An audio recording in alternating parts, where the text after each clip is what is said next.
बारामती पोटनिवडणुकीतून काँग्रेसची माघार, काँग्रेस प्रदेशाध्यक्ष हर्षवर्धन सपकाळ यांची घोषणा, अखेर पुढारी न्यूजच्या बातमीवर शिक्कामोर्तब।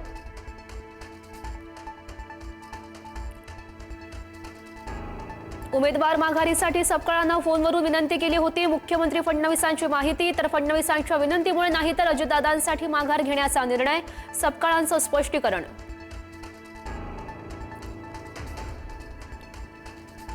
पार्थ पवार यांनी घेतली राज्यसभा खासदारकीची शपथ, गुलाबी रंगाचं जॅकेट घालत अजितदादांसारख्या पेहरावात घेतली शपथ। शपथ विधीला सुनेत्रा पवार, सुनील तटकरे आणि प्रफुल्ल पटेल यांची हजेरी।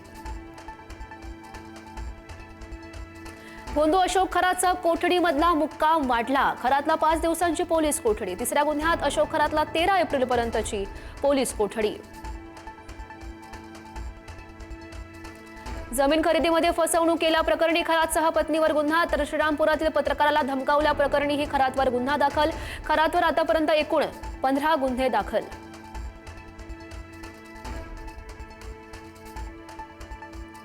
भोंदू खरातनं समता बँकेमध्ये 57 लोकांच्या नावे उघडली 100 खाती, बड्या अधिकाऱ्यांच्या 4 खात्यातून तब्बल 3.5 कोटी रुपयांची उलाढाल, पैसा नेमका कुठे वळवलाय, पोलिसांकडून शोध सुरू। नाशिकच्या आयटी कंपनीतील लैंगिक शोषण प्रकरणात आरोपींचे धक्कादायक मोडस ऑपरेंडी, नव्यानं जॉईन झालेल्या आर्थिकदृष्ट्या कमकुवत तरुणींना ओढलं जायचं जाळ्यात।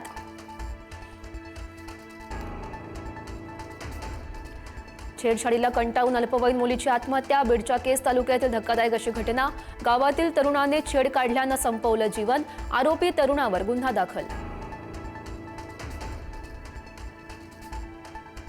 भाजीमध्ये केस निघाल्यानं पतीची पत्नीला बेदम मारहाण, पत्नीची गळफास घेऊन आत्महत्या, संभाजीनगरच्या श्रावस्ती कॉलनीमधील धक्कादायक घटना, पतीसह 7 जणांवर गुन्हा दाखल।